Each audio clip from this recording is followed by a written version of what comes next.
लोगों को बताया भी था। अब देखिए वही चित्र यहाँ है, लेकिन सारा चीज तो देख नहीं सकते क्योंकि एक ही हिस्सा देखेंगे आप, एक ही हिसाब देख पाएंगे। अब कह रहा है यहाँ पे कि इसकी स्थिति, अब कह रहा है भूमध्य रेखा के समानांतर खींची गई काल्पनिक रेखा अक्षांश कहलाती है, और उत्तरी ध्रुव और दक्षिणी ध्रुव को मिलाने वाली रेखा क्या कहलाती है? देशांतर। अब इसको देखने के लिए आपको ये तस्वीरें समझनी होगी।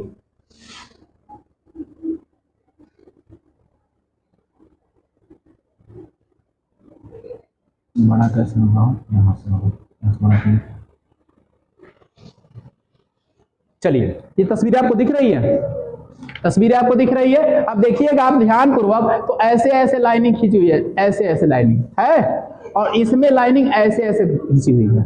अब जो लाइनिंग पृथ्वी को इस दिशा से ऐसे ऐसे ऐसे ऐसे ऐसे ऐसे अगर काटती है, यानी ये कौन सा एरिया होगा? पूरब, और ये क्या हो गया? मतलब इधर का एरिया हो जाएगा। अगर देखा जाए इधर से अगर देखिएगा तो ये क्या हो गया? पूरब, और ये क्या हो गया? पश्चिम।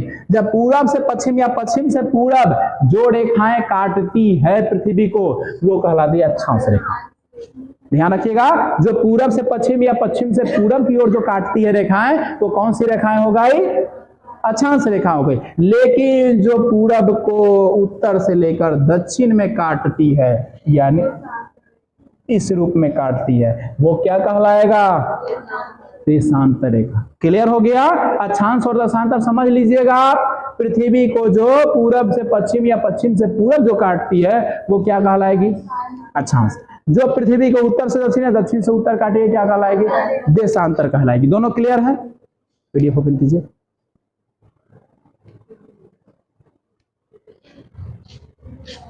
क्या कह रहा है? भूमध्य रेखा के समानांतर खींची गई। अब भूमध्य रेखा और विषुवत रेखा क्या होती है? पृथ्वी को जो बीचों बीच काटती है। अरे बाबू, आप अपना ध्यान हम पे रखिएगा। ये देखिए, पृथ्वी को दिख रहा होगा आप लोग, एक लाइन से रेड लाइन है, ये पृथ्वी को बीचों बीचों काटती है। अब बीचों बीचों किधर से काटती है?